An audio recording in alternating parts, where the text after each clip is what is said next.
people say. Good morning, everybody. I'm Ed Parcaut here with Mike Kelly, and we're Real Estate Jerky Daily. And thanks for being here. We really appreciate you. Yeah, we do. We do. Keep listening. Keep talking. And remember, when Ask us. Thursdays are not 8:30, it's 8:30-ish, 49 something. Yeah, whatever. Whenever we get done with Rotary. Rotary. Because Mike is Sergeant Arms. That means he has to clean up afterwards. I have to. He has to wash all the dishes and the silverware and all that fun stuff. And I have to hand dry them. That takes forever. Oh, man. 15 minutes today. But, there's some actual news? Good, bad news today. Okay, let's hear this. So today is, of course, initial jobless claims, right? Mm-hmm. We always have that on Thursday. I'll get through that real quick. Basically, initial jobless claims was slightly increased in initial jobless claims with a rise of 5,000, reaching 217,000, which they thought was going to be much lower than that. Yeah. Okay.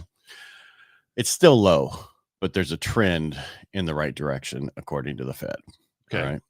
Continuing claims for individuals who continue to receive benefits after the initial claim increased by 35,000 to 1.82 million, showing a 167,000 rise over the 7-week period. Wow. Which is indicating a tougher job market still.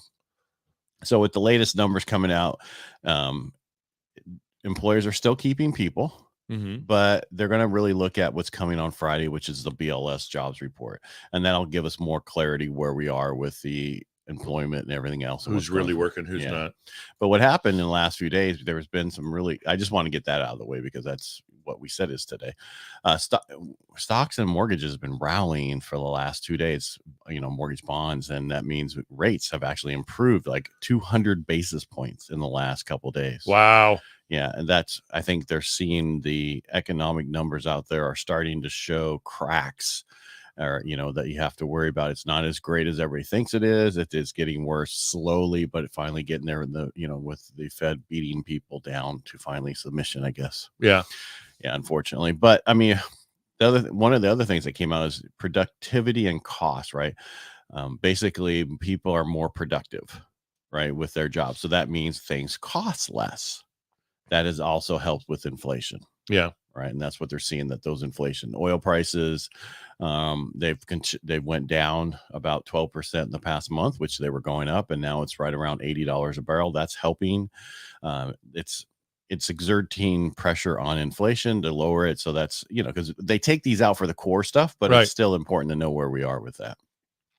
And basically, what else? The Fed. Want me to talk about what the Fed's insights were from the meeting? Right. We normally do that on Wednesday, but we didn't have the information on yesterday. Or, we just didn't want to tell you that's what it was. Yeah, that's what it was. So the Fed, of course, they did not raise. They kept it right where it was. They looked at the economic outlook. It slightly shift tone with the Fed describing the economy as strong rather than solid. These words are ridiculous. Yeah. Financial conditions. A key takeaway from the Fed's meeting was the acknowledgement that tighter financial and credit conditions could influence economic activities and hiring potential. Basically, what they're saying is what we've done so far is look like it's kind of working. We might not need to raise anymore. And we have to start maybe lowering next year. That's kind of what they're saying. That's why we saw such a huge change in the last 2 days with the bond market. Now, we're not in, 6.5 rates, but we were much better than 8.5. Right. So, right. Which makes people feel a little bit better if it's going in the other direction. Yeah. And the Bank of England and all that did the same thing. Right. They're like, we're not doing anything. We're going to stay here too. And they're hurting. And again, we talked about that yesterday. Whatever the European does, we normally mimic them going forward. I mean, it sounds like a lot for a few seconds, but that's what it was. So that's where we are. Rates are improving. So get ready for that rush of people to come in. If they keep going the way we're going, we're going to see rates getting better and better, and then we're going to see more and more people come out of the woodwork probably in December now. Yeah, and what that's telling me is it's a good time to put your home on the market, or it's a good time to write an offer. Well, it's a great time to write an offer, but if rates continue to improve, it's a good time to have your home on the market because you'll have competition. Right. For the seller. It's not so great for the buyer, but it's good for the seller. Right. And one of the things they talked about is be careful beating up your buyer. What I mean by that is I had somebody write an offer. I didn't. I'm on the loan side, but the listing agent came back and wanted them to knock all the inspections down to 7 days. And this is in Tuolumne County. It's almost impossible to get people. Well, it's like, first of all, what, are you trying to hide something? No, I get it. It's November. they don't want to push this in December, and then there's an issue, right? Right. And then next thing you know, I can't sell it now. I gotta wait until spring because we're snowed in. No, I get it. It'd be nice to have the issues out in front. Well, they should have done inspections already then. Yeah. Well, that's to me. They should get some at least a pest report. The seller should have a lot of that Yeah. stuff done so they know what they're doing. Here's what we found. This is what we did. We cleaned it up. Because there's going to be issues. Or here's what it is, and we're not doing anything. Right. You make your offer accordingly. Correct. Right. So what are you going to do? What are you going to do? You can take so we're even up another 24 basis points today. We're up 77 the other day, almost 100. So yeah, we're 24. 24. Okay. Today, and what were we yesterday? 77. Okay. And then we were up. And we didn't fall backwards yesterday, did we? No. Okay. No, we didn't. We were just going forward. Well, that's nice. Yeah, isn't it? I think so. Yeah. I got some people I got to lock their loan. They're going to be happier. They're going to be happy boys and girls. Yep. Unless they're men and women. Oh. I don't know. And did you have any news? I know we just came straight from Rotary. No, straight from Rotary. I did a little bit of research yesterday. I'm a broken record.